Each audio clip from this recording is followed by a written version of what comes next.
नमस्कार, मैं नितुल तिवारी और आप देख रहे हैं नितुल टॉक इंडिया। आज मेरे साथ बात करने के लिए मौजूद हैं अमेठी के जामो मंडल से भारतीय जनता पार्टी के मंडल मंत्री राघवेंद्र तिवारी जी। बहुत बहुत स्वागत है आपका। बहुत बहुत धन्यवाद आपका। सर, हम आपसे जानना चाहते हैं कि जैसे जैसे विधानसभा करीब आता जा रहा है वैसे वैसे हर पार्टी जोरों से अपने कार्यों को मजबूत करने के लिए जुटी हुई हैं और अपने कार्यकर्ताओं को और ज़मीनी स्तर पर जोड़ने के लिए बहुत तेज़ी से जो है कार्य कर रही हैं। इस कड़ी में भारतीय जनता पार्टी की क्या स्थिति आप अभी देख रहे हैं? इस समय तो हमारी स्थिति अच्छी है। हम भी जनता के बीच में अनेक योजनाओं के माध्यम से जुड़े हुए हैं और लोगों को जोड़ने का भी प्रयास कर रहे हैं, जिससे हम आने वाले विधानसभा चुनाव में 2022 में फिर से एक बार प्रदेश में पूर्ण बहुमत की सरकार बना सकें। ऐसी हमारी प्रदेश के जनता से उम्मीद भी है और बनेगी भी सरकार यहाँ पे 2022 में, क्योंकि अनेक जन कल्याणकारी योजनाओं के माध्यम से उन्होंने आम जनता को भी लाभ पहुँचाया है। तो इसलिए हम तो माननीय योगी आदित्यनाथ जी जो हमारे मुख्यमंत्री हैं उन्हीं को हम बेस्ट समझते हैं। जैसे अभी 2 वर्ष हो गए कोरोना काल में और जनता को तमाम तरह की समस्याएं से गुजरना पड़ा है और स्कूल कॉलेज भी बंद हो चुके थे और यहाँ तक कि महंगाई भी जिस तरह से बढ़ रही है, तो इसको मतलब क्या मानते हैं आप? ये संयोगवश हुआ है या फिर कुछ और? देखिए, ये तो एक प्राकृतिक आपदा है। किसी को पता तो है नहीं कि ये आपदा, कोरोना जैसी आपदा यहाँ पे आ जाएगी, और ये संयोग बस ही हो गया। नहीं तो ऐसा तो होना नहीं चाहिए। और मैं पूरे देश और प्रदेश में कामना करता हूँ माँ विंध्यवासिनी से कि कोरोना नामक बीमारी को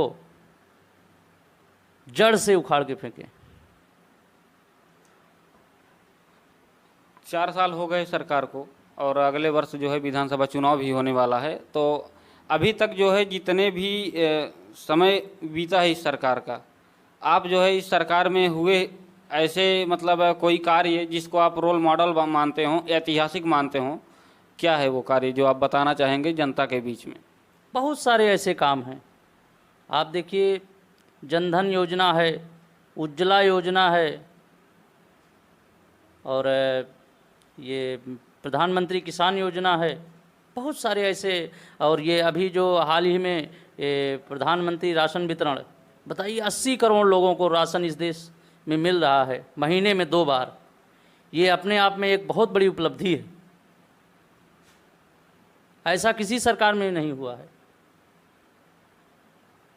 योगी सरकार में अभी तक जितने कार्य हुए हैं, जैसे ऐतिहासिक कार्यों को अगर देखा जाए तो सबसे ऐतिहासिक कार्य आपको क्या लगता है जो मतलब लोगों के हृदय में जो है एक अलग ही पहचान अपना बनाए हुए है? इस कार्य के बारे में कुछ जिक्र करना चाहेंगे आप? देखिए, यहाँ पे डबल इंजन की सरकार है और डबल इंजन की सरकार के माध्यम से हमारे इस क्षेत्र में ये अपने अयोध्या में भगवान श्री राम का भव्य मंदिर का निर्माण शुरू हो गया है, जो कि अपने आप में बहुत बड़ी बात है। राम मंदिर निर्माण के लिए जैसे कई बार आंदोलन हुए और लगभग 500 वर्ष से ऊपर जो है लोग सनातनी जो है उसके लिए संघर्ष करते रहे, और अब जाके सुप्रीम कोर्ट के निर्णय से आम जनता के सहयोग से, कहें कि उनके सहयोग से जो है भगवान श्री राम का मंदिर जो है सर्वसम्मत से जो बनाया जा रहा है। इस पर आपको क्या लगता है कि सरकार में, योगी सरकार में जो है चुनाव में कुछ फ़ायदा होगा इसके लिए? बिल्कुल फ़ायदा होगा। हमारे भगवान राम आस्था हैं, हमारे आराध्य हैं, क्यों नहीं फ़ायदा होगा? जन जन के देवता हैं, हमारे आराध्य हैं, तो फायदा होगा ही होगा।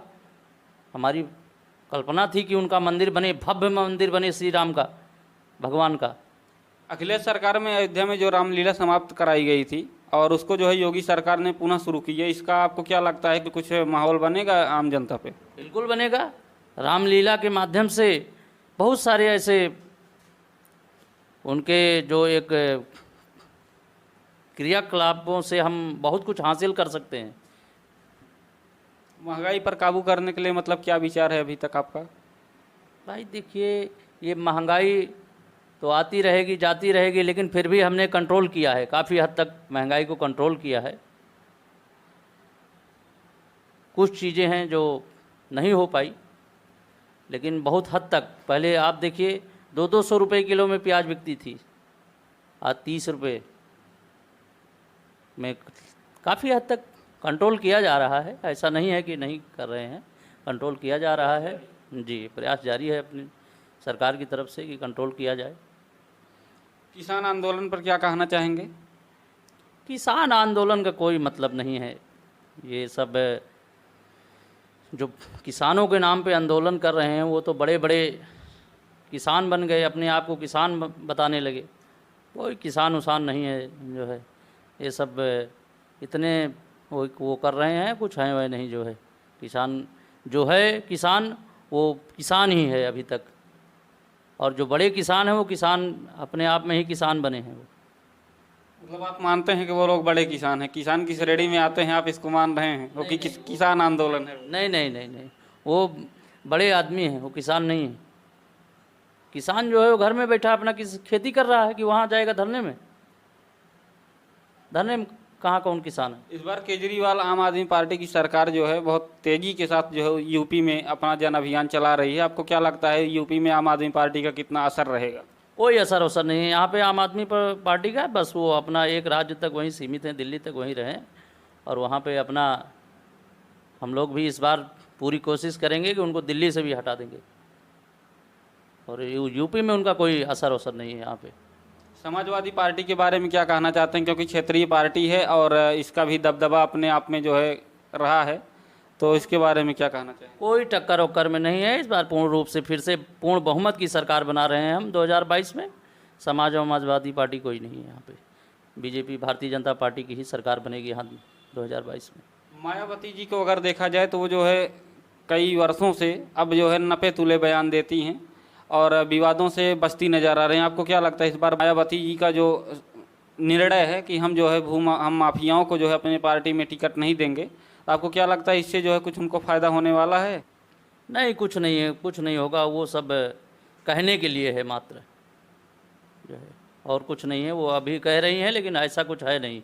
सब देखेंगे तो टिकट तो सब देंगे ही देंगे, जो है कुछ है नहीं।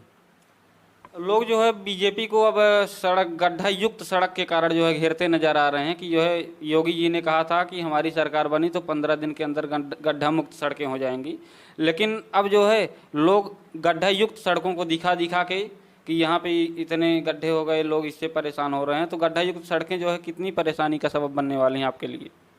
ऐसा कुछ नहीं है। आप देखिए हमारी गवर्नमेंट में कितने बड़े बड़े हाईवे बन रहे हैं, कितनी बढ़िया बढ़िया रोड बना रहे हैं।